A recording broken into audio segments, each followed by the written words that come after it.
Hello, all of my good friends there in California, George and the others, and also those who are watching this live from around the world. I'm so sorry I can't be there in person with you. I have many of the categories of COVID right now, and that's why I'm not even permitted to get on a plane. So that's why I could not make it out there to California. Really wish I could have been there. Enjoyed watching the testimonies earlier this evening, and I certainly enjoyed also the panel. I was supposed to have been on that panel. I'm sorry I didn't make it, but I love the four of you who were there, and I agree with everything you've said. You did an excellent job. God bless you. Now, George has asked me to talk about the Taliban, mainly because of tomorrow. Tomorrow is the 20th anniversary of the atrocities that happened in 9/11, 2001, 20 years ago. And to understand and unpack what's happened in the last 20 years and what's happening now and what's been happening in the last few weeks, George wanted me to give some background to these Taliban, where they came from, whether or not they are radicals or not, and really what their agenda is, what their history is, and what should we expect. And do we have a solution? Do we have something that we can work towards? Is there something that we as Christians can do concerning not just the Taliban, but also the radicals who are coming this direction, who are coming to the West, and we're going to have to deal with? This is the group that I love the most, mainly because I have been involved with the radicals. This has been my area of expertise, and it's been my love and joy, my remit for the last, I've been working with Muslims for 40 years, but that's certainly the last 30 years. And so that's why I want to talk about the Taliban. Also because I grew up in that part of the world. I grew up in India, not too far away, just next to Pakistan. And so I know a good bit about it. I know their history. And also, I have been following them for many years. So let's get right into it. I'm going to share my PowerPoint, and then we'll go right into the PowerPoint. I call this T for the Taliban. It's taken from a video that I put up about 2 or 3 weeks ago, and it got banned on Facebook because it was too controversial for Facebook. So if it's too controversial for Facebook, it'll probably be somewhat controversial for some of you who are going to watch. But let's go ahead and let's unpack it, because we need to find out who these people are, what they've been doing, and why is it everybody is concerned, or why is it people are upset. Well, you have seen the pictures of the Taliban as they've come in. I don't think any of these are surprising to you. Are they really radical Muslims, though? Do they fit the category of radical Islam? No. Defining radical Islam. Let's go ahead and define it, because in order to know whether they do, we need to see what the Muslims have been saying. Ayatollah Khomeini, you know him from Iran. He said this back in 1989, that all adult males must prepare themselves for the conquest of other countries, so that Islam is obeyed in every country in the world. Islam wants to conquer the whole world. Those who are against war are witless. Islam says, kill all the unbelievers, put them to the sword, and scatter their enemies, or their armies, kill in the service of Allah. So that's one definition that we have of radical Islam. Here's another one by Amir Taheri, the Iranian author based in Europe, chairman of Gatestone Institute. He says, Islam says whatever good there is exists thanks to the sword, in the shadow of the sword. People cannot be made obedient except with the sword. The sword is the key to paradise. There are hundreds of psalms and hadith, that's the sayings of the prophet, urging Muslims to value war and to fight. Well, let's go to Turkey. Let's look and see what Recep Tayyip Erdogan, what does he say? And he talks about this idea of moderate Islam. And he was asked on TV about this. And his response is, there is no moderate or immoderate Islam. Islam is Islam, and that's it. So obviously, everybody seems to be saying the same thing. Let's go to possibly one of the greatest moderates, Yusuf al-Qaradawi, who is there in Al Jazeera television. He is the scholar who comes on in the evenings, and he's the one that unpacks the Quran. He's the one that exegetes it. Certainly, he would have a definition. And he was asked this back in 2004, a year to the day of the bombings that we had in 2005 in London. He was there at Heathrow Airport, and he was asked, what is radical versus moderate Islam? And was asked, is there such a thing as radical Islam? Can they have suicide bombers? And he, right there at Heathrow Airport, on July 7th, said, yes, suicide bombers are perfectly legitimate. And then he went on to say that for Muslims, men can beat their wives, quoting chapter 4, verse 34. And then he said that for homosexuals, they must be killed. Now, he wasn't even asked that question. He just introduced it. So if this is the most moderate voice that's on Al Jazeera television every night, and that defines Islam, then I would say that's pretty radical.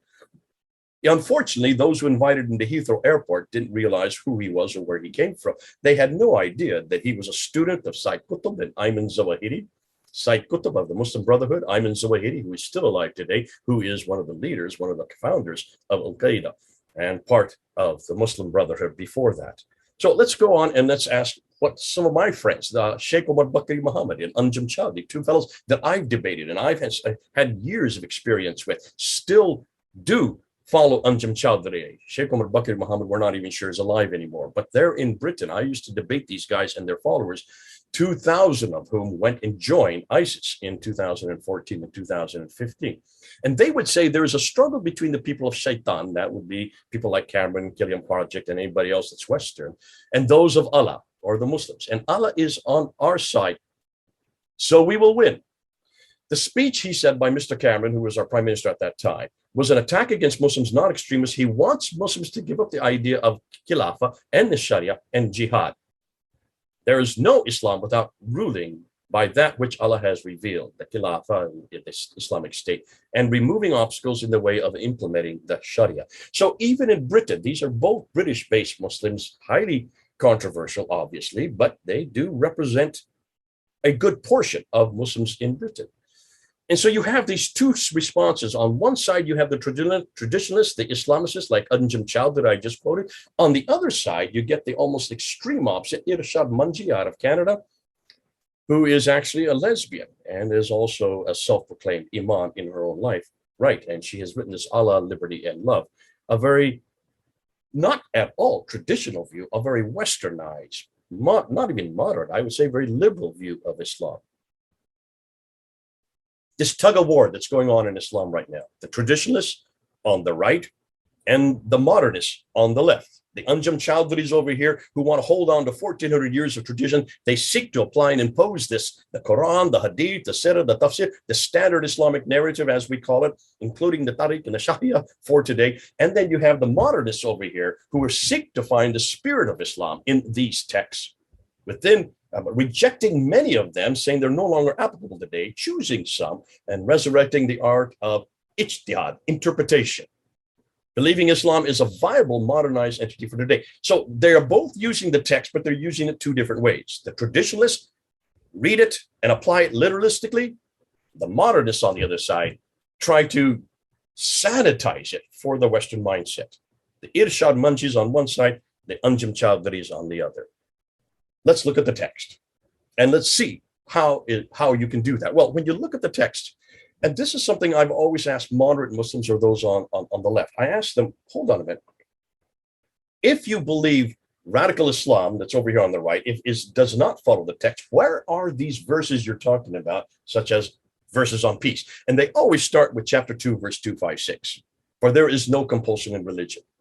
I remember I was in the House of Lords when this was brought up by the Lord Ahmed, who was the senior Muslim lord at that time. And he came into the room. We were in there. We were discussing these Islamic courts. We were trying to shut down these Islamic courts. And he put his books down, turned to us in the gallery there. And he says, what's your problem? Islam is a religion of peace.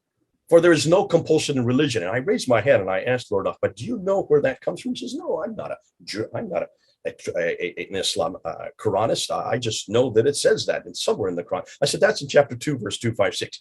I said, have you read the rest of the verse and have you read the one that follows it?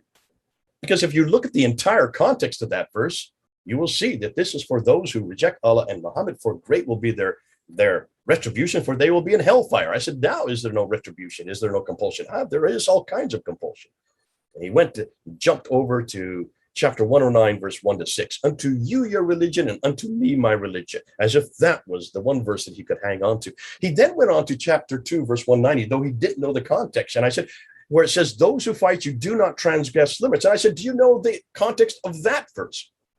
He says, no, again, I told you I'm not a Quranist. I said, why don't you read the rest of the verse? Because then it says, and slay them wherever you catch them and fight them. And until they prevail, no faith, no more faith in Allah. I said, if that's what you're talking about, then I'm already dead. How can you not have any, how can you have transgress any limits? I'm dead. I'm killed.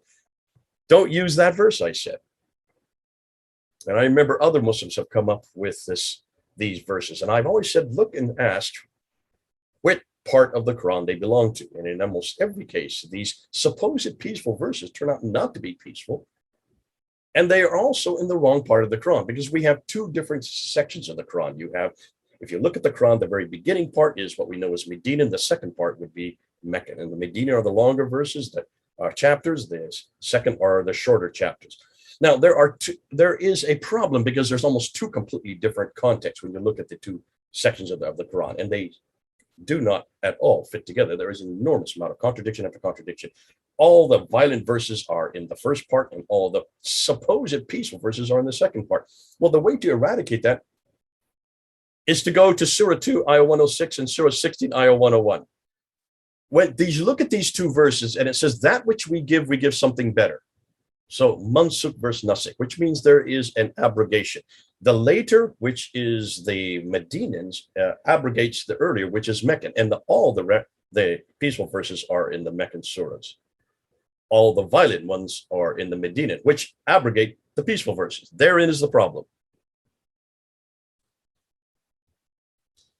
In chapter 5, verse 32, and this is probably this is the favorite verse of almost all the liberals and the moderate Muslims. And it comes from this idea that the children of Israel says that if anyone killed a person in retaliation of murder or spread mischief in the land, it would be as if he killed all mankind. But if anyone saved a life, it would be as if he saved the life of all mankind. So you have this don't kill, save. Seemingly a very peaceful verse. And I know everybody loves to use this verse until you realize that this verse needs to follow verse 31, which talks about the blood. It talks about Cain killing Abel, and it's about the blood of Abel taken by Cain. So it's really it's nothing more than a redemption analysis on the blood of Abel, but it is for children of Israel, which Muslims are not. You have to read the next verse.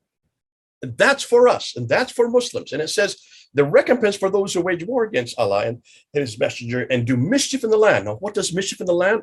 I've asked Muslim after Muslim, the only thing they can say is, this Muslim in the land is anybody who stands against Islam, is that they should be killed or crucified, or their hands and their feet be cut off on opposite sides. Now, folks, if you're going to go to verse 32, that doesn't apply to Muslims, but 33 does, and it applies also to us.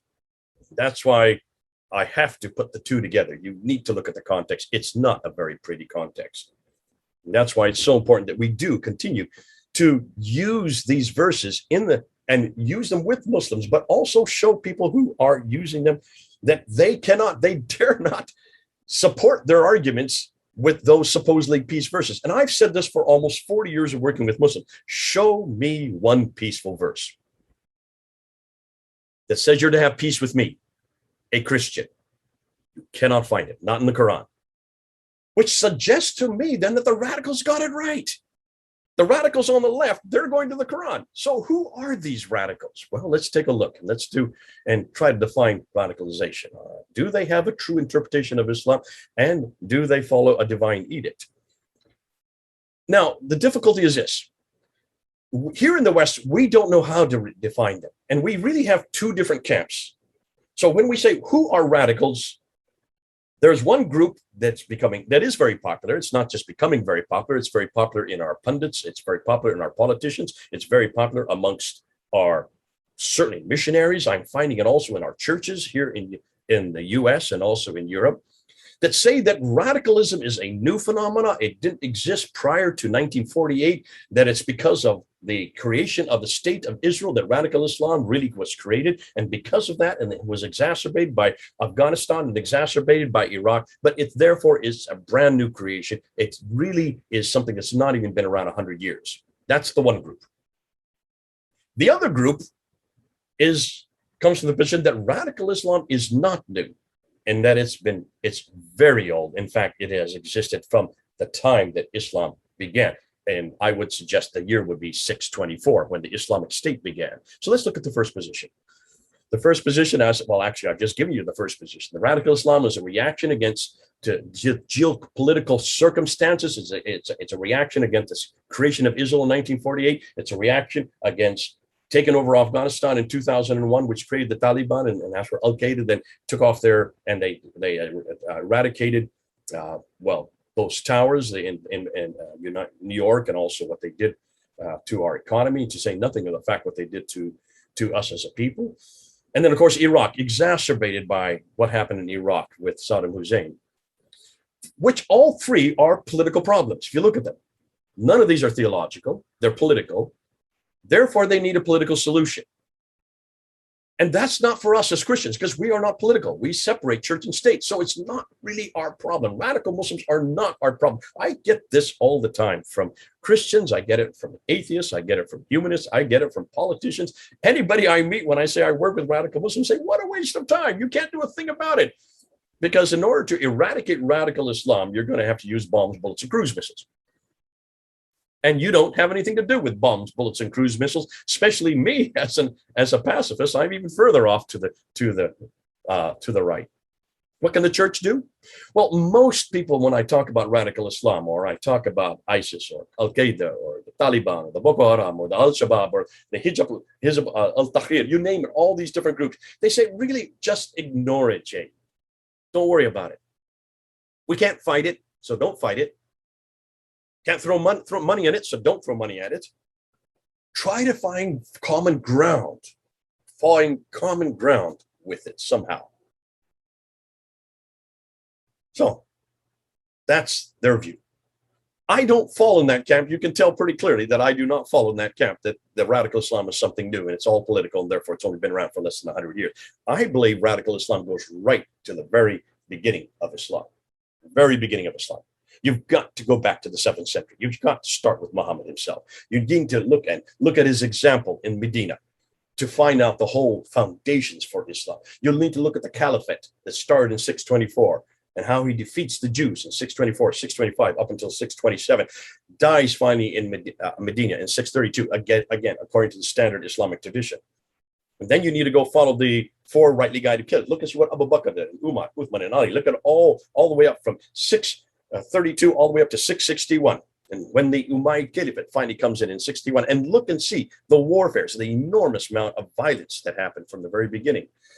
Start from 972, getting into the 10th century, going up into the 11th century, the ordinance of the government, of the religious positions, the Sunni Islamic political thought. Take a look at it, unpack it, look at the 7 criteria for the caliphs, codify the political edifice. Take a look and unpack them, and you will see it is absolutely radical in its very ethos. Enforcing the jizya tax, wouldn't permit anybody who was of the dhimmi, those who were the Christians or the Jews, to build their temples or build their buildings or churches or synagogues. Then you get to really the man that would be the most radical, the one that really stands as a radical for me, and that's Ibn Taymiyyah. Ibn Taymiyyah from 1263 to 1328. If you want to find how to define a Muslim, in fact, when radicals talk to me, and I've spent 30 years working with the radical Muslims, what they tell me is that to find out and understand who a radical Muslim, who a foundational Muslim, because radical by definition is, well, like a radical number. It is the root. You go to the root. You go to the root of Islam. You go to the radical number. You want to go to the root of Islam, you need to start at the very beginning. But then they always point to Ibn Taymiyyah. Why? Because Ibn Taymiyyah started from the premise that in order to be a good Muslim, chapter 5, verse 111, you must follow God and you must follow his prophet. Follow God, follow the prophet. And to do that, you need to read the Quran. So therefore, you need to read the Quran, look and see what the Quran's about, and see it's all about Muhammad. Therefore, read the book, follow the man. Read the book, follow the man. The book of the man, book of the man, book of the man. This is my favorite phrase. And it's not me that created that phrase. It's actually the Muslims that helped me understand it, because that's what they say all the time, quoting Ibn Taymiyyah. Ironically, about 200 years later, Martin Luther said much the same thing there in Germany. To be a good Christian, read the Bible and follow Jesus, the book of the man, book of the man, book of the man. So our Reformation is based on that whole principle, and yet we got it 200 years after the Muslims. They were way ahead of us on this idea. We then jump to the 1700s, and we see Ibn Taymiyyah's legacy, specifically with Muhammad ibn al-Wahhab. Wahhab was from that part of Arabia. He lived in Medina. He was studying Ibn Taymiyyah's material, With him was another guy named Shah Walihullah, who you see pictured there on the right. He came from India, way over in the east, and he had come up to Medina to study Ibn Taymiyyah as well. So the two of them were there in Medina, in the central part of the Hijaz, what we know to the Hijaz, and they were looking at Ibn Taymiyyah's message, so that Wahhab stayed there, amalgamated himself with the Saud family, the Ibn Saud family. The Ibn Saud family then took over and eradicated all their competition there in the Arabian Peninsula, and they then created the Saudi Arabia that we have today, giving their name to the country. They needed, obviously, religious legitimacy, and that's why they went to Wahhab and asked him to be their theologian. And so bringing the church, or you might say bringing the mosque and the state together, they then amalgamated themselves as the politicians and Wahhab as the theological foundations for their patronage and for their political office. Shah Walihullah took this teaching and went back to India, and it was his talibés, or his students, that's what talibés mean, who then confronted the British, who then moved them off to the west of North India, up into what is today Pakistan in the north and western frontier. Now, let's jump to the 20th century. From the 1700s, let's go to the 1900s. And I want to look at two men, and specifically those that you see pictured there, because these are the radicals who then really pulled up there and made a huge influence there in the Indian subcontinent, which makes up most Muslims today.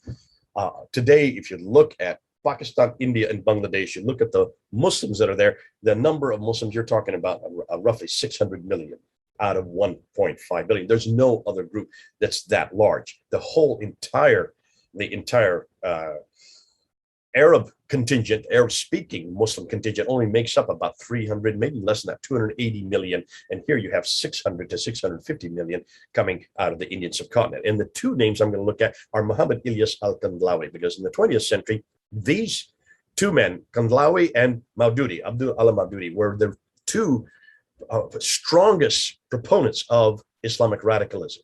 Muhammad Ilyas Kandhlawi created the group called the Tablighi Jamaat. I don't know if any of you have heard of that. It's a very well-known group. It started in 1926, and his whole emphasis was to bring people back to the Book of the Man, coming and taking them back to the Quran, modeled by Muhammad. Now, they have grown and grown in the last 100 years, and so now they are in about 120 countries. They have a membership of 80 million. That is the largest radical group I know anywhere in the world. I don't know of any other radical group that numbers that much. And yet most of you who are listening to me have never heard of this group. These are the guys and gals I have to work with, because they are from the Indian subcontinent. They dominate Islamic theology and politics in the UK, in Britain, where I spent 25 years up until 2017. And so I've had to engage with those, the talibs, the students, and the members of the Tablighi Jamaat. The other man is Abdul Maududi, who was from Deoband. Deoband is in northern India. I used to go through Deoband on my way to visit my parents on the train, and then we would stop, and there would be these madrasas on either side of the railway tracks. And so Maududi was the big leader there, and the Deobandi, the whole Deobandi radical ideals came out of his schools in 1947. That he left India and went over to Pakistan in the West, and he started the Jamaat-e-Islami, which are all based on the Deobandi movement that came out of Deoband there in India. Now, those madrasas have been growing and growing and growing since the last century. Today, they are all over northwestern Pakistan, and they are primarily in the Pashtun areas. The Pashtun, I'm going to be talking about them a little later. They are the ones that make up the Taliban, because these madrasas are pouring out these students, and these students are known as talibés. And the talibé then became the Taliban. The Taliban, how many are we talking about? Well, according to the latest statistics, anywhere from 1.7 million of these students are being graduated every year. That's a large number. So you've got to pay attention to these groups. They're just so huge. We're talking about millions, not just tens of thousands. But they're all in the Indian subcontinent. What about over there in Middle East? Well, in Middle East, you need to go back at the same time period in the 20th century. You need to go back to Egypt. And you need to go back to Hassan al-Banna. You can see him pictured there, who started the Muslim Brotherhood. He was killed in 1948. And his favorite recruit and student was Sayyid Qutb, hugely influential. Sayyid Qutb could memorize this book here, the Quran. He memorized it by the time he was 10 years old, which showed the prodigy of who we're talking about. And there in 1966, he was then killed by Gamal Nasser. He had been in prison for 10 years, from 56 to 1966. While in prison for those 10 years, he wrote two pivotal books, In the Shade of the Quran that you see there, and Milestones. I have Milestones right back here. But it is those books that that almost all my radical friends say you must read, because if to understand us, you need to read those books, because those are like the Mein Kampf, you might say, of Islamic radicalism today in the 20th century. He just took this book and he exegeted it, showed verse by verse how you apply it for the 20th century, not for the 7th century. He brought that which was written in the 8th and 9th century, and he brought it into the 20th century. And that's why he was so dangerous, and that's why he was so influential, and that's why he finally had to be killed, became a martyr in 1966. Now, his favorite student is this man you see there behind the jail, behind the bars of his prison. Ayman Zawahiri was a medical doctor, Egyptian, was part of the Muslim Brotherhood, studied under Sayyid Qutb. He had memorized the Quran by the time he was 15. Again, another prodigy. But he became radicalized by the Nasser and Sadat and these Egyptian pan-Arabists. Pan-Arabism starts from the premise that they want to become westernized, but they want to do better than the Westerners at their own job. And so Ayman Zawahiri was absolutely livid with this, and that's why he was put into jail. He was finally released, but he did know his scriptures and he did know his theology. He then amalgamated, or he met up with Osama bin Laden, who you see pictured there, the two of them pictured together. And the two of them then created Al-Qaeda. What does it mean? In Arabic, it means the base. The base means really the foundations, the root. Remember, radical by definition means root. The root number, the radical number is a root number. And from while they were becoming influential, and because we know about them much more than others, because of the fact those of us who are American, you'll see in a little while why we know them better. That same time, there were other groups that were popping up all over the place. You have the Hezbollah, the Hamas, the Al-Mahajirun there in Britain, Hamas there in Palestine, Hezbollah, who were there in Lebanon, the Jamaat-e-Islami in Pakistan, the Lashkar-e-Taiba, they're also coming out of Pakistan, the Hizb ut-Tahrir that are in Egypt, Al-Shabaab, they were there in Somalia, Boko Haram in Nigeria, and then ISIS that was formed in Iraq, but then moved into Syria, and then the Taliban itself there in Afghanistan. So all these groups and all these different countries were all becoming radicalized, all based on this viewpoint coming out of Wahhabism that was created in 1700 based on Ibn Taymiyyah's material in the 1300s. Can you see? It's been around for 700 years. This radical view of going back to the Book of the Man, the Book of the Man, the Book of the Man. And all of these groups start from that premise. You always go back and read the Quran, but don't just read it figuratively, you read it literalistically, word for word. And you take whatever it says because it is divine. It is from God himself. You don't question it. You don't try to unpack it. You submit to it. You obey it. And if you know anything about a radical Muslim, they obey the Quran literalistically. And that's why almost all of these groups start from that premise. That's why they're kind of easy to understand. Meanwhile, in the 1970s, up to 2000, you had Musab al-Zarqawi, who was part of Al-Qaeda. He was sent by Ayman Zawahiri to create the Al-Qaeda branch there in Syria and Iraq. And he came across Abu Bakr al-Baghdadi and was very influential in really radicalizing Baghdadi. Baghdadi actually has a doctorate. He's from Baghdad. That's why his name is Baghdadi. And he got a doctorate, I understand it, in Islamic theology and also in Islamic history. So he was not a floozy. This guy really knew his material. Musab Zarqawi then taught him all the manications or manifestations and how to then use this material and how to actually take these ideas and put them and apply them on the ground. And so that's why he got him into many of the tactics that Al-Qaeda has been using. The terrorist tactics really came from Muslim al-Zarqawi. Zarqawi was then killed by a drone, a US drone, which kind of shut down Al-Qaeda after he was dead. But ISIS, of course, just grew and grew and grew. And then by 2014, they just completely took over, not just Iraq, but all of Syria, and had their headquarters there in the Raqqa. Now, what is the strategy of the radicals? Well, this is something that I used to always ask whenever I wanted to go to many of the Muslim meetings there in Britain. And I would go to as many of them as I can. And I always saw that they always repeated the same thing. Didn't matter which group I went to, didn't matter which building I was in or which meeting I was in. It always came down to these three stages of what they call da'wah, which means to invite. And what they would say was this: if you want to find out what we're to do in the West or what we're to do in the world in the 21st century, you need to follow the Prophet's life. You need to go back to Muhammad's own life. You need to go back to his biography. And when you look and see what he did, when he moved, he was started receiving his revelations in 610 up until 622. And while he was there in Mecca from 610 to 622, he didn't have any political power. He was oppressed. And so the only thing he could do for da'wah was to write and to receive and to receive these revelations. And so that they called it the pen stage. It was the writing stage. And that's what they're doing all over the West. And you'll see them. That's what they're using the internet for. And that's why they're using radio and television and all these different social media platforms, YouTube and all the rest. That's the first stage of da'wah. When Muhammad then moved to Medina in 622, for the next 2 years, he started imposing laws and institutions. He created the Constitution of Medina. There's what Muslims are doing in Europe right now, and they're doing it in other countries in the world, like Nigeria in the north. And you're seeing this is happening in many Western countries. They're now imposing. It's happening in Britain, putting in laws and institutions such as Islamic courts now that were finally okayed in 2007 in Britain.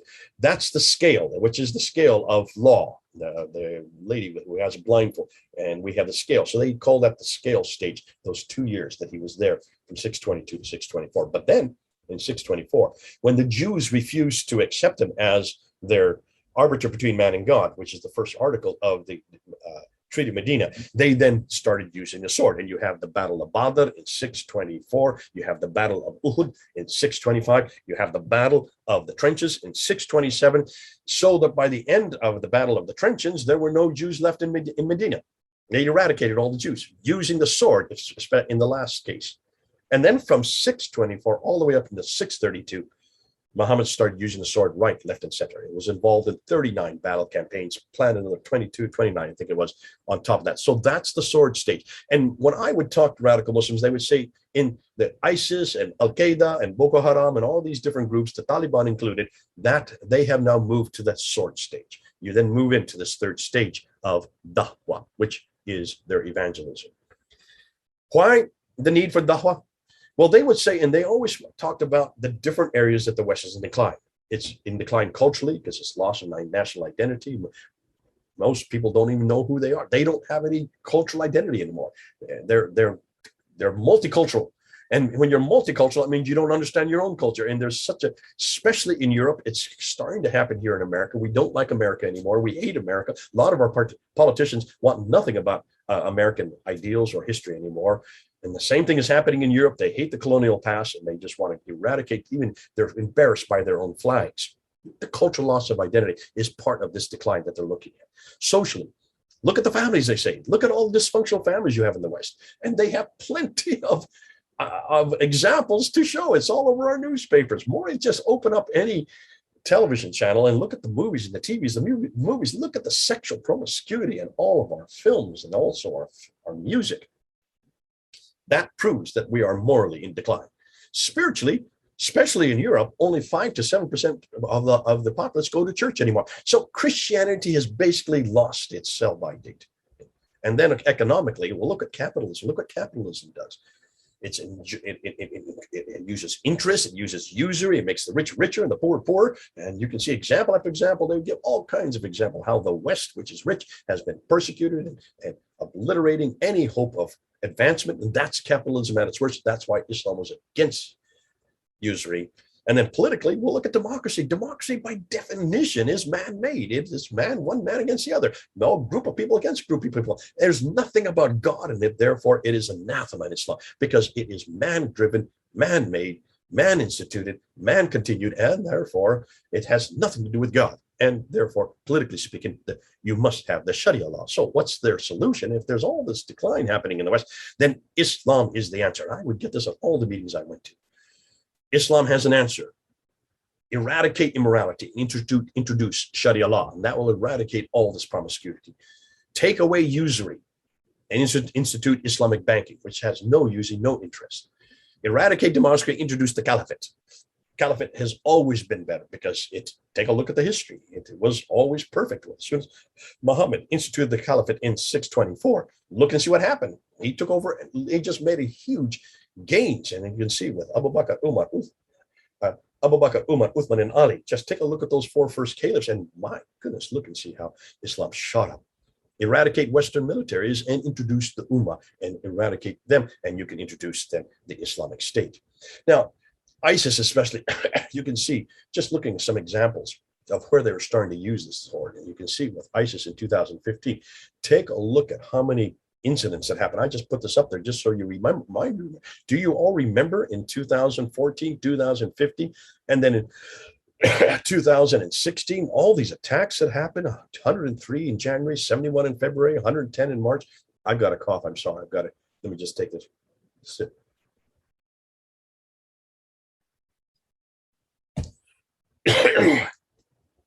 $153 in April, 198 in May, 233 in June, 190 in July, 145 in August, 190 in September, just in 1 year. Enormous amount of attacks. When you look at the Western versus the non-Western attacks, you can see against Westerners, not nearly as many as attacks against non-Westerners. People think it was all against us. No. Take a look. There are a huge amount of attacks in Egypt, but down below, if you look at the bottom line, Yemen and Kuwait and Turkey and Lebanon, ISIS and these radical groups actually attacked more of their own than they did of Westerners themselves. And take a look on the worldwide, the red dots, those are the places that were attacked by ISIS. All of those inspired by ISIS are the ones with the circles. So you can see attacks all over the world, even including in the United States. When you look by country, I'll let you break it down. You can see that the number of countries that are there. Take a look at all the European countries, all the Westernized countries, and then, of course, the other larger Indian Muslim countries. So obviously, the question you need to ask is then how important are they? Are these just isolation? Are these just a small group? Or do they actually represent a larger group? Now, back in 2015, President Obama said that radical Muslims made up only around 1% of all Muslims. Not very much, therefore. He said, we don't really have to worry about them. When I look at the UK, and I always use this because this is what I used when I was in the UK, this question was asked about the radical Muslims, the Al-Qaeda, when they destroyed in 9/11, when they destroyed those two towers. 3,000 people were killed. In October, the very next month, they asked their people in Britain, how many of you support what Al-Qaeda did? And about 15% said they supported Al-Qaeda. Those who were nominal in the middle were about 70%. So they were by far the largest group. And the liberal over here on the left. So you had the radicals over here, 50%, the nominals in the middle, 70%, and over here on the left, the liberals only made it 50%. So again, very small number. More than 1%, but still a small number. They then asked in 2006 the same question. And this group that had been radical over here had grown to 43%, so over 40%. Almost half of all Muslims have been radicalized in just 5 years. And of those people, when they asked the question, do you support suicide bombers? 20% of them supported suicide bombers. And all of them wanted Sharia law to come to Britain, to the UK. By 2015, 27% of them supported the Charlie Hebdo killers. So you can see radicalism is coming to the West, whether we like it or not, and it certainly is the case there in the UK from those statistics. When they wanted to look at other populations like Turkey, Morocco, Jordan, and Pakistan, they asked this in 2004. So this is 3 years after the Taliban, Al-Qaeda destroyed the towers there in New York. And they found out in Turkey, 31% of them supported what had happened in 2001. In Morocco is 45%. 31 in Turkey, 45% in Morocco. Jordan, it was 55%. In Pakistan, 65%. That's hugely troubling because at that time, there are 80 million out of 140 million people in Pakistan at that time. Today, now, it's almost approaching 200 million. So you can see these are troubling statistics because this shows that radicalization in those countries, and when they were asked, is not just 1%, like Obama suggested. Now, looking at the numbers, this was the Clarion project that was done in 2015. So we're talking about 6 years ago. They wanted to unpack these statistics a little bit more. And so though they found that 99.9% of Muslims in the West claimed to be peaceful, Muslims at that time in 2015 made about 1.6 billion. Yet 40,000 to 200,000 were members of ISIS, 30,000 were members of Hamas, 50,000 were members of Hezbollah, 100,000 were members of Al-Qaeda and their affiliates, 20 to 100,000 were members of IRCG, which is the Al-Quds force there in the Iranian Revolutionary Guard, 60 to 100,000 were Taliban soldiers in Afghanistan, and 2,000 young British Muslims, all who were sent by Anjem Chowdhury and Sheikh Omar Bakri Mohammed, my good friends, who joined ISIS. This just there in Britain. Now, just looking at those numbers, does that make up 1%? Or let's look at this. How do you define radicalism? Pew International did this Clarion project and these statistics, and they wanted to find out how you would define it. So they looked at the word, the idea of apostasy, that you kill those who leave Islam. They wanted to see if, since that's a radical, that would be a radical injunction.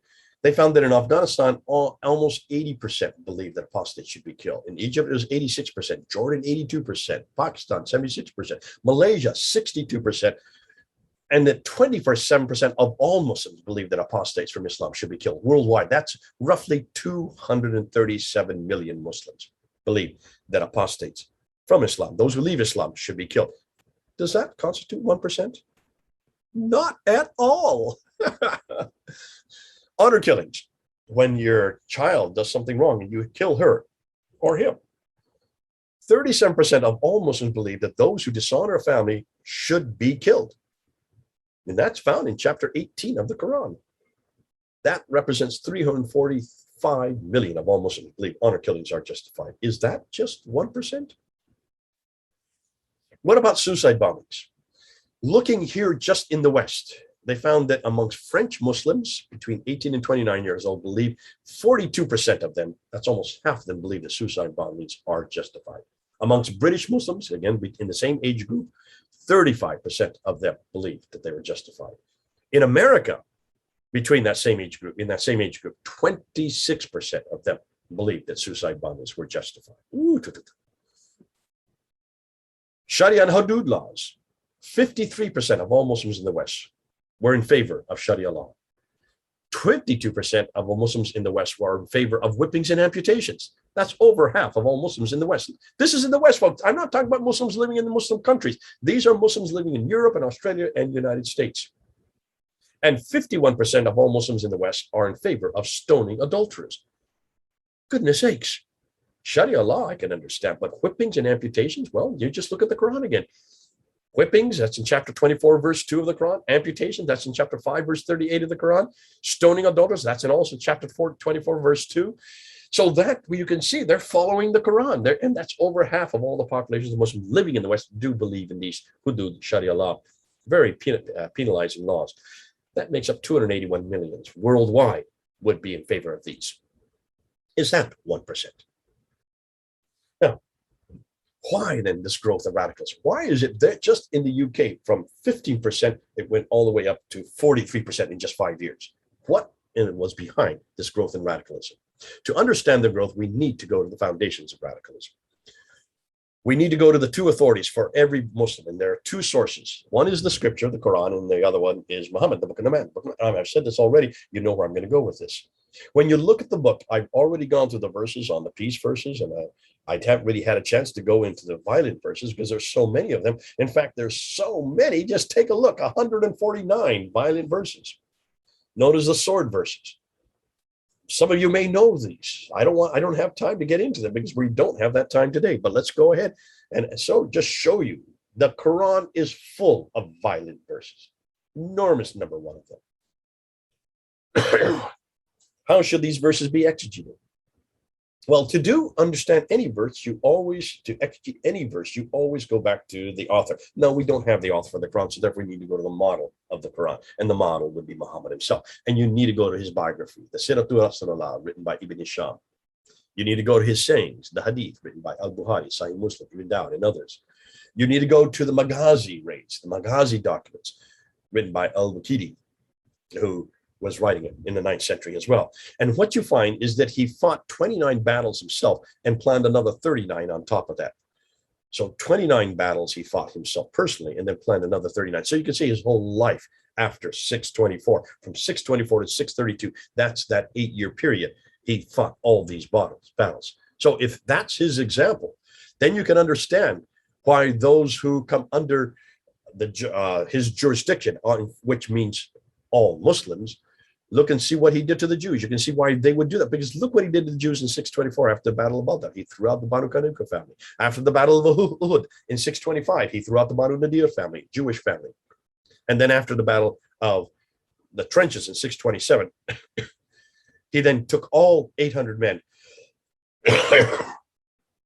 He took all 800 men and he slit their throats and put them into pits where then they all died. Some of them very quickly, others slowly. Those who criticized him, Asma bint Marwan is probably the most famous, this poetess who wrote poetry against him when he moved to Medina in 622, and he had her killed. Umar, the blind disciple, went and killed her that night, stabbing her through the chest. About 25 people were assassinated, and their crime was that they critiqued Muhammad. They criticized Muhammad publicly. With these scriptures and the example of the Prophet Muhammad, can you then understand why so many within Islam today are saying what they are saying and doing what they are doing? Their authority, they believe, is that of Holy Writ, a divine authority modeled by the greatest and clearest paradigm for mankind, for all peoples, all places, and for all times, including Iraq and Syria, and I would say also Afghanistan. So what about Afghanistan? Let's move to Afghanistan. We're going to be commemorating 20 years where this group of Al-Qaedas, these 19 young men who came from Afghanistan, and they flew those 4 jets, 2 into the World Trade Center, 1 into the Pentagon, and 1 was brought down in Pennsylvania, in Western Pennsylvania. Where did this group originate? Now, to understand the Taliban, we need to do another history lesson. Excuse me, I love history lessons, but let's just go through, because that'll help you understand better as to where they originated, who they are. And we need to see who the Pashtuns are, because it's the Pashtuns who were and are the Taliban. And you understand, to understand the Pashtuns, you need to look at this map. This is a map that shows you the border of Afghanistan, which was created in 1893 in a mapping office in London by a British military man named Sir Mortimer Durrant. So it's called the Durrand Line. And he used ridges and rivers to make that line, make that border. And you can see it cuts off the Pashtuns from Pakistan and the Pashtuns from Afghanistan. Half the tribe was left in Pakistan, it was India at that time, and half the tribe was left in Afghanistan. He wasn't interested at all in looking at tribal groups. He just wanted to find a good line on mountains and streams. That's why he cut the Pashtuns completely in half. Remember that orange spot, because that's going to come into play when we talk about the Taliban. When you look at Afghanistan today, that's what you see. And you notice there's different colors there for a reason. On the yellow, that would be the Tajiks, who you can see Tajikistan be above them. The pink is the Uzbekis, from Uzbekistan straight above them. And the green are the Hazaras. In the brown are the Chahar-Aimak, and then the blue, that's the biggest group, and they're the ones that are by far the strongest of all these groups are the Pashtuns. They're the Pashtuns. They're the northern half of the Pashtuns, and they are the ones that are causing all the problem. Now, the Soviets came and they controlled Afghanistan from 1978 to 1992. They were finally thrown out, and they finally had to leave in 1992. But from 1992, there was a civil war between the competing warlords. The warlords each represent the different tribal interests. So you have the Uzbekis and the Tajiks and the Baluchis, and also the Turkmen and the Hazaras, and especially the Pashtuns, who were vying for control over that country, because that country is made up of so many of these tribal groups. So what about the Taliban then? So where did they come out of all this? To do that, we need to look at, to understand that, we need to look at this character right here. This is the guy that started the Taliban. His name is Mullah Muhammad Omar, or someone just called Mullah Omar. That's usually his usual name. There he is as a young man in a colored photo, and this is what he looked like when he started the Taliban in 1994. He was living in Kandahar.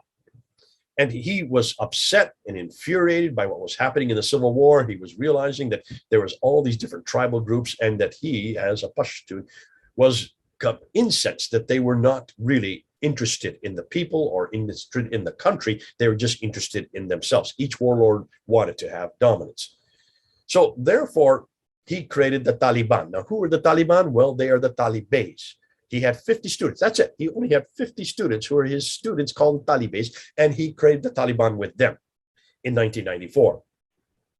Almost immediately, the word got down to Pakistan, to these madrasas. Remember these madrasas I talked about earlier that were started by the Deobandi movement? They are a very radical group that had believed in the Book of the Man, Book of the Man, Book of the Man. Maududi was their teacher. And the Jamaat Islami was the group that created these madrasas. And there's millions of them now who are being graduated. Well, back there in 1994, they came across the border and they joined the Taliban there in Kandahar. And they just started moving right up through all over the northern parts, and they started taking over the Uzbekis and the Tajiks. They finally in 1996, they took over Kabul.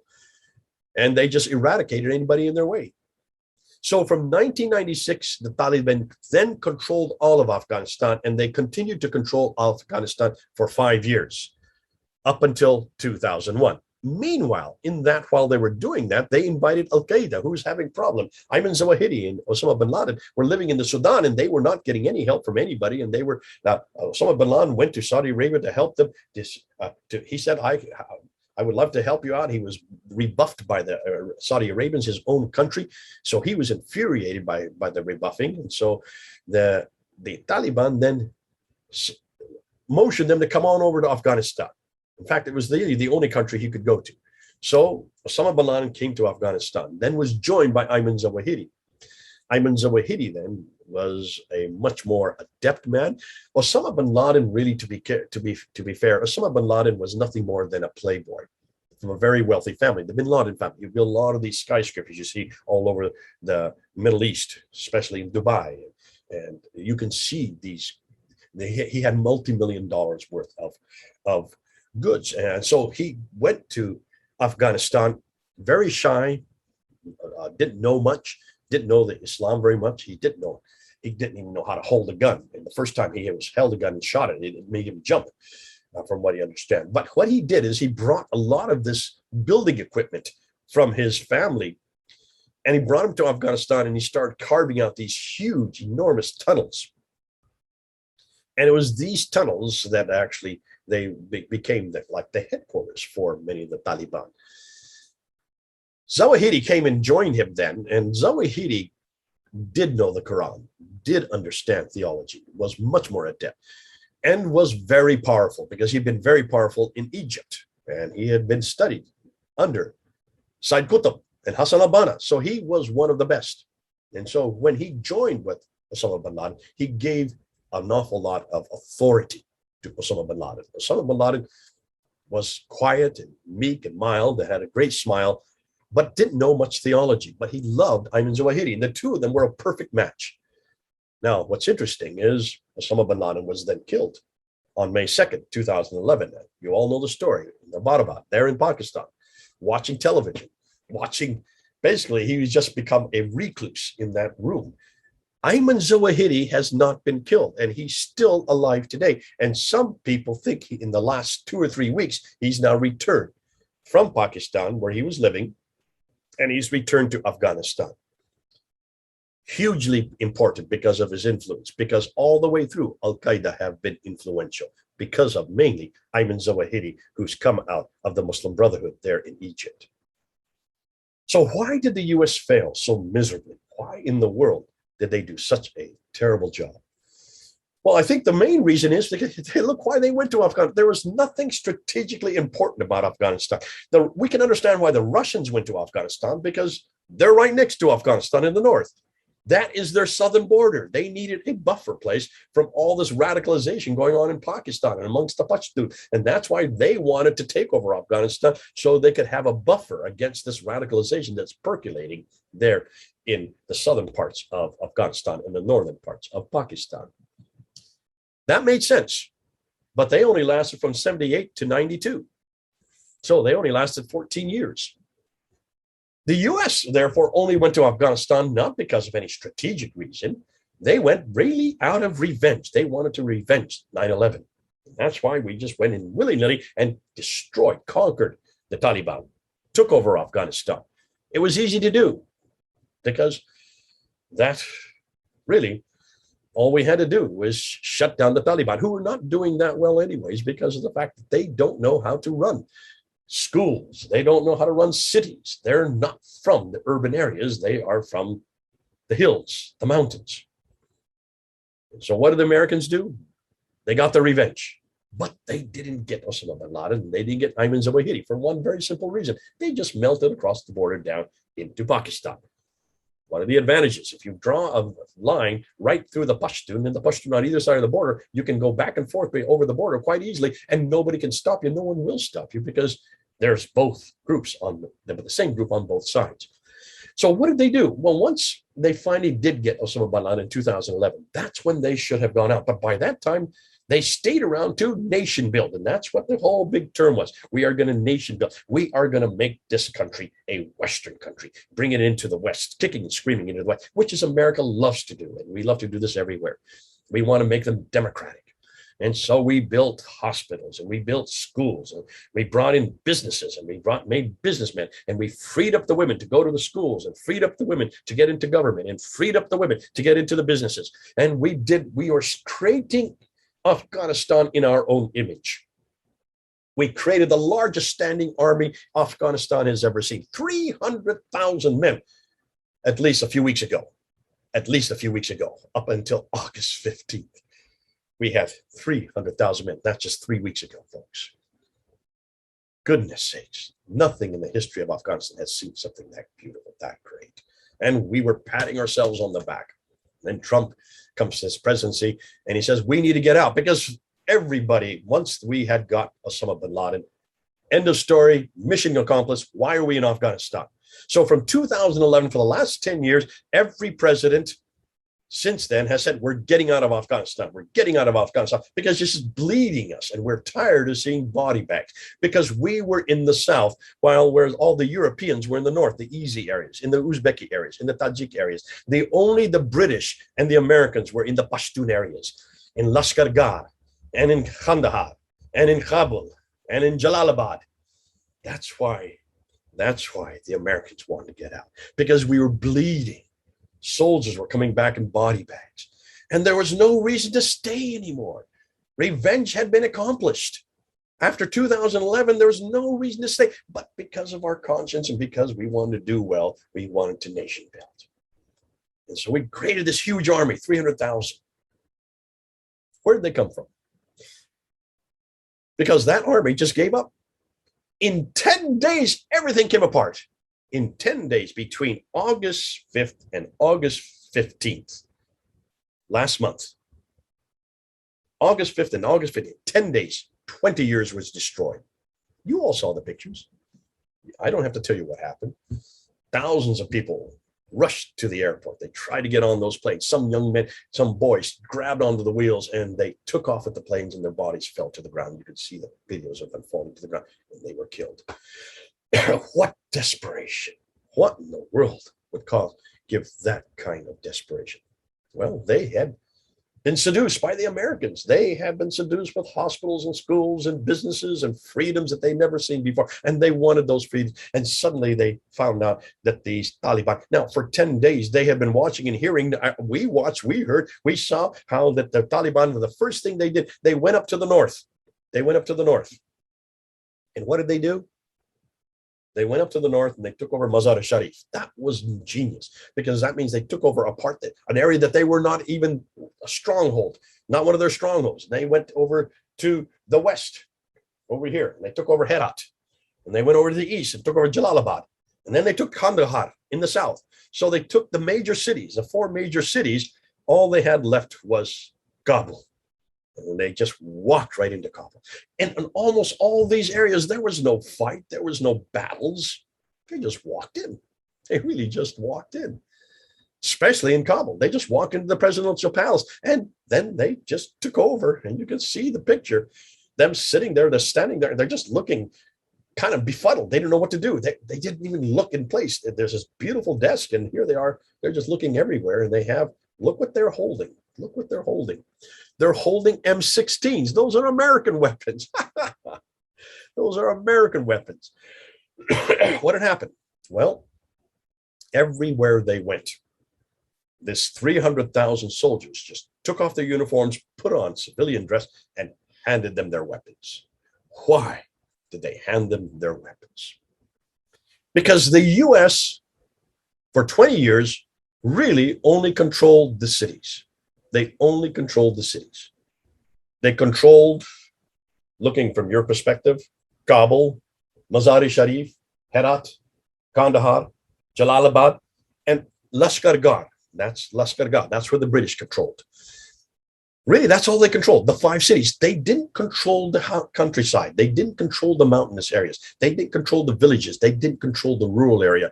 And 80% of all Afghanis live in the rural area. Only 20% live in the cities. Only 20%. And it was that 20% that they had given all these freedoms to. And they had seduced them with all these trinkets and all this money, enormous. $2 trillion pumped into the economy. $2 trillion by America alone. All the other Europeans had many other millions and millions of dollars. But $2 trillion were pumped into the economy there. But they pumped them into the cities. That's why the Taliban just took over one city after another, boom, boom, boom, boom, boom, boom, until finally Kabul was taken on August 15th. Why?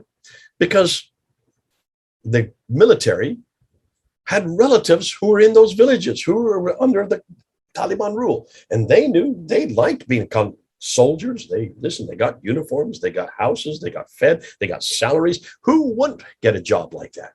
But as soon as they saw all these cities falling from August 5th to August 15th, they just gave their weapons up and they let them come in to they let them come in to the big bases. Bagram base, one of the largest bases, Air Force bases in the world. They just gave up the base with all these airplanes, 27 airplanes.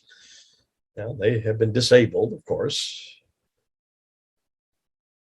Well, once the US left, so did their nation building. Everybody tried to leave with them. 126,000 we managed to get out. Biden patted himself on his back, saying, mission accomplished, he said. We got ourselves out of there. What a fiasco. I'm sure he's going to rue how he did that. And it's been an embarrassment. Take a look at those 5 cities. Just take a look at them. Mazar-e-Sharif, Herat, Kandahar, Kabul, and Jalalabad. Those are the cities. That's the only area that the Americans really controlled, and the British. They didn't control anything else. And that's why we lost in 10 days what we had created over 20 years. So what's about the future? What about the future? To understand the Taliban, one must understand the Pashtuns. This is why we need to look at the future. For 2,000 years, the Pashtuns have lived in that part of the world. So they can trace their lineage all the way back to the 1st century BC. And they've lived under what they call a code of ethics called Pashtunwali. Now, there are many parts of the Pashtunwali, but the most important areas are the 4 that I have up there. You have Melmestya, which means being a good host to those who come in from outside. You have Nunawatai, which means giving asylum to anybody that comes, and you protect them if they come and they come under Melmestya. Probably remember the Navy SEAL when the Taliban attacked and killed. They ambushed a Navy SEAL group, and one of them got away, Marcus Luttrell, and he was wounded. The Sabrai tribe took him in, and they gave him Nunawatai, and he used that. And they even stood against other Taliban and actually had fights with the other Taliban just to protect it because of that Nunawatai. But they also then have Badal. Badal means vengeance against anybody that stands against, and that Badal can continue from generation to generation to generation. And another group of the what they know as their code of ethics is Hewad, the country. The country is the most important thing. You must fight for the country. What country? Khorasan. Khorasan. There you can see. The Khorasan is that orange area there. That is the original area of the Pashtuns. And so the Pashtuns want to take that all back, which means they want to take part of Pakistan back. Pakistan is going to have a terrible future because they have not really taken this into consideration. They want to take back Khorasan. Why? Because that is their country, Hewad, and they want vengeance. Now, what about the people left behind? No, you saw what happened. Many who tried to get on those planes, 126,000 that succeeded. Tens of thousands of Afghans still are there who work for the U.S. and their allies, left behind, possibly will be hunted down. We don't know. We're guessing that that's what's going to happen. We'll see. What's more important is what's been happening in the last 2 years. There has been a devastating famine in Afghanistan, and that 70% of the Afghani populace cannot even feed themselves, and they have to be fed. And they were being fed by the NGOs, the European NGOs and the American NGOs who've been feeding them. Now, all of those NGOs were thrown out within 2 weeks. After August 15th, they all had to left. They are part of the 126,000 that left and the other tens of thousands that left for the other countries. They're no longer in Afghanistan. And it is those NGOs that had all the food to feed the people. It has those NGOs that had all the contacts and had all the means to get them to the people.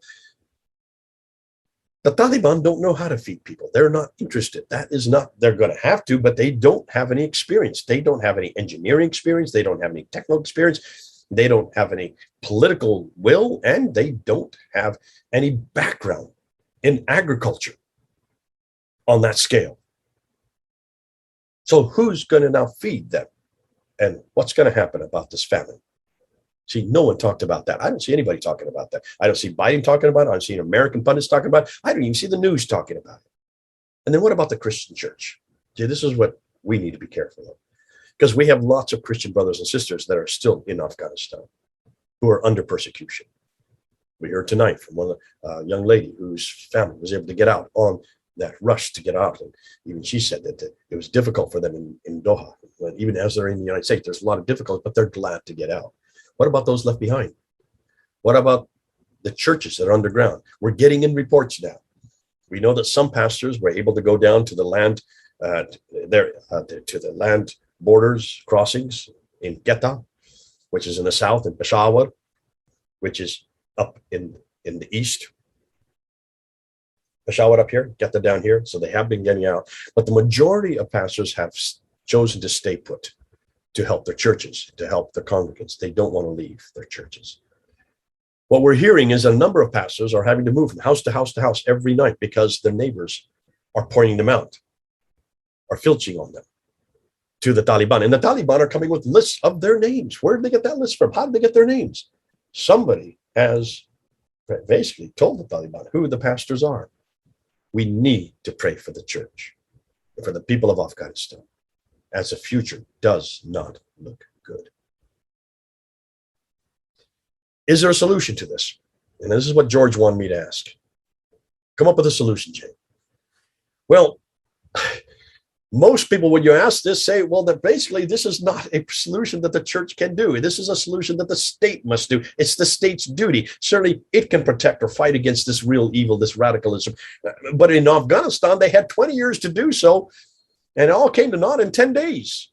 So it's obviously the state is not capable of eradicating radicalism, not in Afghanistan. We did it okay in Syria, but not in Afghanistan. Nation building is what they want to do, but not on the back of bombs, bullets, and cruise missiles. And that's not a final solution, especially in Afghanistan, because Afghanistan is a mountainous country. It's not like the flat plains of Iraq and Syria, where aircraft can be used. So what is the remit of the state? What can they do? How can they try to solve this? The state is there to police, but can they understand religious ideology, which underpins everything radical Muslims believe, including the Taliban. No, they aren't. They are flummoxed at the extreme rage when Muhammad is insulted and struggle to understand why the Charlie Hebdo atrocities have happened. They can't understand even why the Charlie Hebdos was a problem. The state only can engage militarily, but it can't solve the ideological problem. Because of the separation of church and state, when you look at the separation of church and state, the state doesn't know how to deal with that which is in the church, or in this case, the mosque. They don't understand the ideology, nor do they understand the theology of Islam, and they don't have the tools to confront it. Therefore, don't ask the state to do this. They're not going to be able to do that. Now, all they want is politicians, they can criticize, but they don't even want to criticize Islam's founder. They are scared to death of criticizing. I remember Tony Blair saying that he read the Quran all the way through 3 times, and all he could find is peace. Peace in the Quran. What Quran did he read? David Cameron, the UK Prime Minister, said ISIS has nothing to do with Islam, separating ISIS and separating Boko Haram and all these radical groups. Obama said much the same thing. ISIL, he called it, is not Islamic. And they need the votes of the minorities. They need the votes of the Muslims, and therefore they want to make sure that they speak for them and don't ever tarnish their constituents with the word radical. Christians, much of those are the same problem. I find everywhere. All that Christians want are peace and making and peace and love. I just came out of Central America, and almost all the teaching that went before me was on peace and reconciliation with Islam, peace and reconciliation with Islam. And suddenly I said, well, wait, why are you so scared of the Muslims? Why don't we just take them on? Go to the same scriptures and unpack it and then show them how hopeless the Quran they have and how hopeless their Muhammad is and how hopeless Islam is historically. They never heard that before. I was the first that ever taught them that, because Christians don't know how to engage with Muslims theologically. We don't. If our goal is simply peace in with Islam and Muslims, it can become a blockage to turning radical hate to Taliban to radical love. Jesus. Remember what Jesus says. If the world hates you, keep in mind that it hated me first. We should be expected to be hated, persecuted, jailed, flogged, even killed, if need be, if we are preaching Jesus' name and confronting Islam or any other ism, any other ideology that stands in the way of Jesus Christ. We should expect this. That's in chapter 10 of Matthew. It's right there. So who can, therefore, fight radical Islam? What about the atheists? Maybe they can do it. Well, look at Anne-Marie Waters, a good friend, Douglas Murray, another good friend, Tom Holland, Geert Wilders out of Holland, the other 3 are from Britain. They've tried their best. These are the best. The 4 of them I know in Europe, the 4 best in Europe that have been confronting Islam, but they have no solution for the Muslims. Oh, they can shut down Islam intellectually, but not ideologically, because they have no ideology to replace it, because they're atheists. What about the humanists? Well, usually they either respond 3 different ways. With rage, they build division, and hate which leads to war. They keep on saying that. Do to them as they are doing to you, that's not a solution. Defiance. They defend secularism's God of liberty, but they don't even understand what that means or where it's coming from or the roots that it comes up. You can't even talk about that liberty unless you go to the Bible to find out how it's to be applied. They try to address the issues, but they don't even understand the religion they're trying to address. And then many of them, because out of frustration, they just end in fear. Pretend all's well.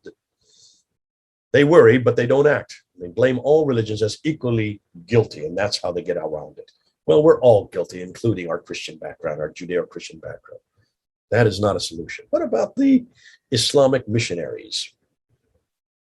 Muslim missionaries, if you listen to them, and I have been listening to them for 30 years, I've had to engage with them face-to-face at Speaker's Corner for 25 years, and all they want to do is target the West. They just want to challenge Christianity. They're Muslim missionaries using Acts 17 missional methods to convert Christians, but their internet sites are all polemical. They're not even interested in the radical Muslims. They are only interested in attacking us as if we're the problem. Their tracts always blame Christianity for immorality, war, and materialism. They're missionaries. They never, ever target radical Muslims because for one very good reason. They are fearful of radical Muslims. They would rather have nothing to do with them because they know that they cannot support what they say using scripture like the radical Muslims can. They never source the book of the man, the missionaries I come across. They always just look at all the problems, polemical, but they cannot at all use, they're hopeless when it comes to apologetics. That's why the radicals are so much more exciting to work with, because they can, and they do, and they always source what they say in scripture. What about moderate Muslims who live in the West? Bernard Haeckel, Princeton scholar, said this: moderate Muslims are embarrassed and politically correct with a cotton candy view of their own religion that neglects what their religion has historically and legally required. Many denials of the Islamic State's religious nature, he said, are rooted in an interfaith Christian nonsense tradition. So he gives no hope for the Muslim moderates who are here in the West. What about Christians? Among native Christians and Muslim immigrants in Western Europe, this was done in 2013, looking and questionnaire, looking and see how they sort what they believe. If you take a look at the orange versus the light cream color, the orange or the brown, I don't know what color you would call that, gold, let's call it gold, are the Christians returning to the roots. Only 20% of Christians return to the roots, whereas 58% of Muslims living in the West return to the roots. Believe that only one true and binding religion, 18% of Christians believe that there's one true and binding, whereas Muslims, 74% believe that there's only one religion, and that's Islam. That religious rules are more important than secular rules, only 12% of Christians believe that, whereas 65% of Muslims believe that here in the West. And those that agree with all three, only 3% of Christians, half of all Muslims agree with that. So you can see Muslims, whether they are radical, nominal, or liberal living in the West, have a much more radical view of their own religion and have a much stronger faith and defense of it than we do. So how has the church responded? Well, there's a number of things. Christian missionaries tend to respond either covertly or overtly. They tend to hide the truth. They tend to, even amongst our missionaries, they just don't understand this kind of Islam. They want an Islam that they can bring home to tea. They want an Islam that they don't have to argue with. They want an Islam where everybody will say yes, yes, yes to everything they say. Therefore, they're fearful to engage. And I found missionary after missionary in country after country where I go, they just don't know how to engage with Muslims. So they spend all their time hiding behind what I call friendship only model. They only want to make friends, find commonality, find things that they can find in common, which limits their opportunities. In fact, that usually becomes the goal, just making friends. They don't ever want to preach the gospel because they're so fearful they may offend the Muslims. They do not like public engagement. Strangely, believe me, it is unchristlike. I used to get that all the time. For 25 years in Britain, I used to be labeled, I'm unchristlike, because I was confronting Muslims at Speaker's Corner every Sunday and shutting them down on the Quran and shutting them down on Muhammad and shutting them down on their history. They hated that because they thought that was not what Christ did. So who has the solution to radical Islam? Not the atheists, not the Muslim missionaries, not the moderate Muslims. Certainly most Christians and not most missionaries I met don't have any solution, because how are you going to take on that ideology? Well, the only way I know how to take on radical Islam's ideology is with a radical Christian ideology. Radical Christianity is the only solution I can see for radical Islam. Romans 1:16, for I am not ashamed of the gospel of Christ, for it is the power of God unto salvation for everyone who believes. Remember, the Apostle Paul was a murderer of unbelievers before he met the Lord Jesus, after which he converted, transformed, and took the gospel to the very people that he was murdering.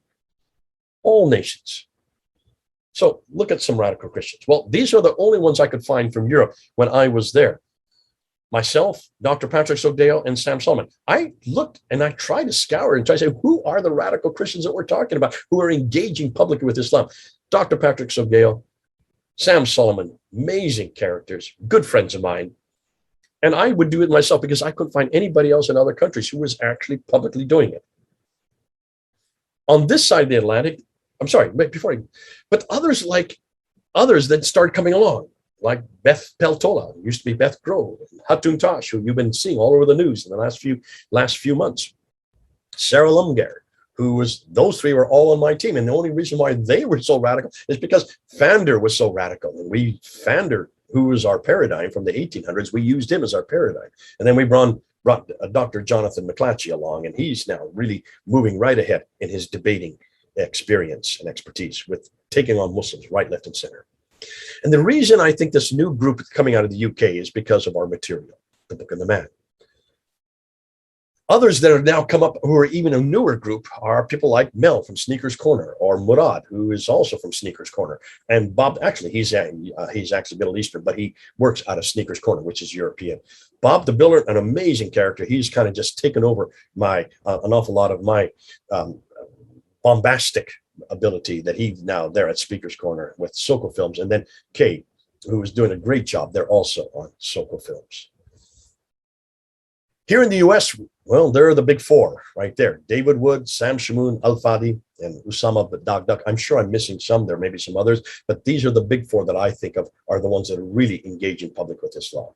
Maybe Al-Fadi not as much. He's not that in that bombastic. He does more of an interview style. But certainly David Wood and Sam Shamoun and Usama Dagdak, you can't stop these guys.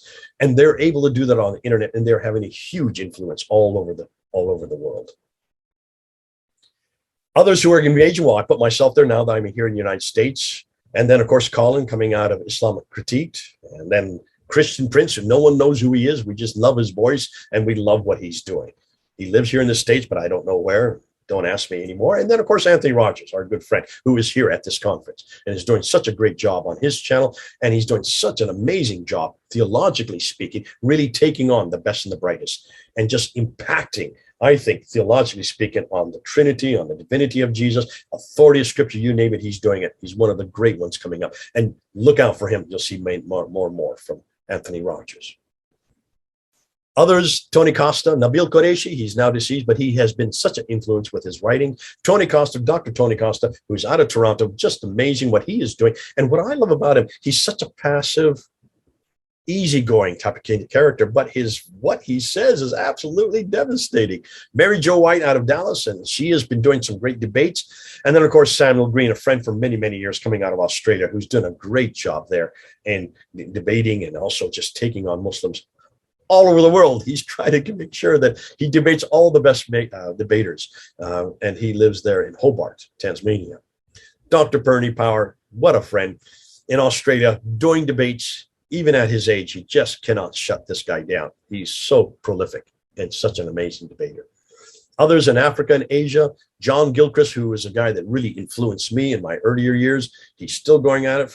He's a lawyer there in South Africa. Brian Marion, who's one of those he's trained up there in South Africa. Brian Thomas from Mumbai and Narendra Sahu, both from Mumbai. These guys are debating not only Muslims, they're debating Hindus, you name it, they're debating. These guys are amazing debaters. And then, of course, Tamil Joshua, who destroyed there in Tamil, one of the most influential Muslim clerics, just in one debate, using historical criticism, all in Tamil. Asghar Ali coming out of Bangalore, just enormous amount of charisma this guy has. These guys are amazing, and they're doing a much better job than almost anybody else I know, because they're Indians. And I won't explain that. Ask me if you have another time. So what's the solution? And I'm going to end with this. The reason why we're starting to get radical Muslim Christians who are now going public and doing such a great job is because we have the material now. We have such good material. When you look at the Bible versus the Quran, we can destroy the Quran. We have a solid history. Islam has almost no history, or the Quran almost has no history. The kingdom of God versus the Khilafah. Look at the kingdom of God. It wins every time against the Khilafah. Just take a look and see where the kingdom of God has flourished and flourished all through the West, and why we in the West are so dependent on Judeo-Christian kingdom of God. That is what made West so great. And that's why so many people want to come our direction and live in the West, because of the kingdom of God that we have. No, I'm not saying America is the kingdom of God. I'm saying our principles, Judeo-Christian principles that create our laws and institutions. That is what has made us great, all based on the Bible. The Khilafah, show me one Khilafah that has been successful. None. The women in the Bible versus women in the Quran, this is something that Beth Patola has really done such a great job on, and she got her master's in this area. She's done an amazing job of just looking at the women in both the Bible and the Quran and showing that it's so much more freeing for her as a woman looking at the Bible than what we find in the Quran. Jesus versus Muhammad. I mean, goodness sakes, if you look at Jesus, Muhammad, Jesus wins every time. Jesus, what a model for today, for any day, for anyone, for anywhere. And then, of course, Yahweh versus Allah. There's no contest. Yahweh just destroys Allah. Everybody falls in love with Yahweh and in Jesus. Allah, please, give me an hour and I'll tell you all the problems I have with Allah. And when you look at peace versus violence, it is peace in Christianity that has been consistent for the last 2,000 years versus violence in Islam. Now, I'm not saying all of the church has been peaceful, but the whole ethos of peace you can only find in the New Testament. You can only find in the person of Jesus Christ. You can only find in his example. And that's why the peace of Jesus Christ in the Gospels is the standard that we're using today. You take a look at Islam, and as I said already, just look at the verses, look at the man, look at the book of the man, look at the book of the man of Islam, and you will see there's violence throughout. Which then, if you look at the relevancy of Christianity, in looking at all these areas, which is the most relevant? When you look at the Bible, the kingdom of God, the women of the Bible, Jesus, Yahweh, and the peace of Christianity, obviously it is Christianity that's a lot more relevant against the irrelevancy of the Quran, the Khilafah, women in the Quran, Muhammad, Allah, and violence in Islam. None of that is irrelevant. Not for the day, not for any day, not for here, not for anywhere. And that's why I would suggest not for you, not for me, or for anyone. We have the solution.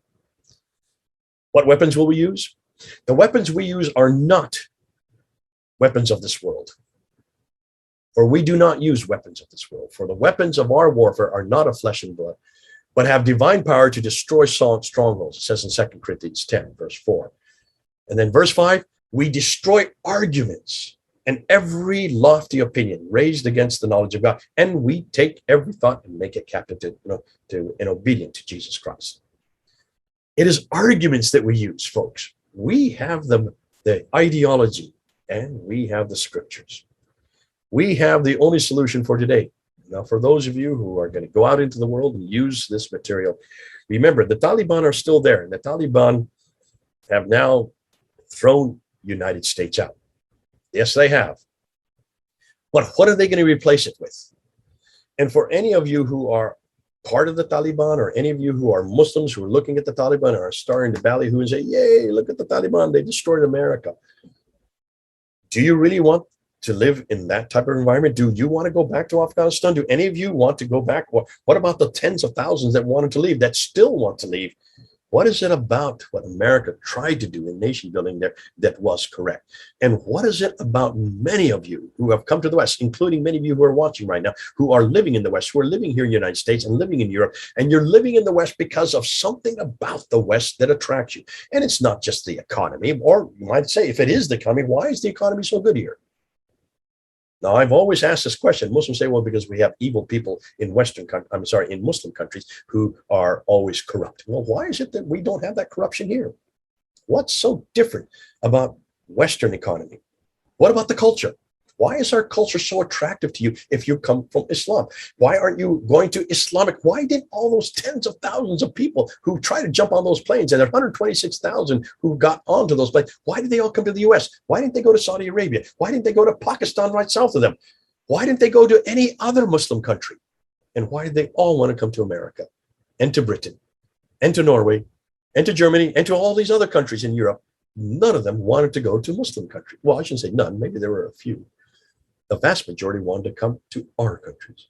Culturally speaking, that doesn't make sense. What about politics? If you really believe politics is the problem, then why don't you go to a political country that is like you? Why don't you go to Saudi Arabia, where it is based on a theocratic state? That's the best theocratic state. Well, better yet, now that Afghanistan is ruled by a theocratic political power, the Taliban, they are theocratic. Everything is hierarchical. Allah at the top, the ulama underneath, the ummah, the believers. The ulama are the religious leaders. Then they call the ummah. Then underneath that come the al-kitab, that's us. And then at the very bottom, the kafirs. You see what they're doing to the kafirs. You see what they're doing to the al-kitab. They're killing us. They're killing us. If you really like it so much, if you really think Islam is the answer, go to Afghanistan now. It's open now. It's an Islamic state. It is perfect for you. You can now just immigrate back there. But you're not going to. No, you're not going to. Because you've been seduced by the West. There's something about the West that seduced you, isn't it? There's something about the West that really has attracted you to make you want to come here. Well, let me tell you what you've come to. You've come to freedoms that you got used to. The few of you who were in Afghanistan who saw those freedoms for 20 years, you've come to those freedoms and you like those freedoms. The freedom of expression, the freedom for women to go into the workplace, the freedom to be educated, women to be educated alongside men, the freedom to have a voice in politics, the freedom, yes, to even move and immigrate, and the freedom to even leave your religion if you want to. The choices you have that we have in the West are all based on biblical, Judeo-Christian ideology. So when you come to the West, realize you're moving into now those freedoms again. And those freedoms took thousands of years to gain, all based on the person of Jesus Christ. I could go on and on about Jesus Christ. If you really do not want to go back to Afghanistan, which most of you, I'm sure you don't want to, then don't bring Afghanistan here. And don't bring the Taliban here. We don't need any more Sharia law. We don't need any more failed states, any more failed institutions, any more failed people, any more failed structures of immorality. We don't need that here, folks. One of the beauties of the West, based on Judeo-Christian principles, is that we have the freedom to vote, we have the freedom of movement, we have the freedom of speech, and we have the freedom of expression and even the freedom of choice. All these freedoms is why you've come. All these freedoms is what you love about the United States and about Europe and all the other countries that have been in your country now for those of you in Afghanistan for 20 years and helped you to see what those freedoms were like. We tried to do nation building. That was not the right way to do it. Obviously, we didn't succeed.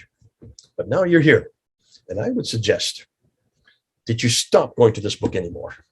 It has not succeeded. And it's not going to succeed in Afghanistan. And come back to this book. Come back to the real foundation for freedom and love. And yes, mercy and compassion. And that's the person of Jesus Christ. That's my solution. You really want a solution? It's right here in this book, modeled by the man, the book and the man, the book and the man. What's the book? The Bible. Who's the man? Jesus Christ. He's the man for today, for every day. He's the man for you. He's the man for me. He's the man for everywhere. God bless you. It's been going good beat with you. I know I've gone a little bit long, but I hope you realize that if you want to have tea with the Taliban, be careful, because the tea with the Taliban, you might actually get you under their grip and under their control. Why don't you come back and have tea with us? It's a better tea. It's a lot more fruitful. And it's based on everything we know on this book. God bless you. This is Jay. Over and out.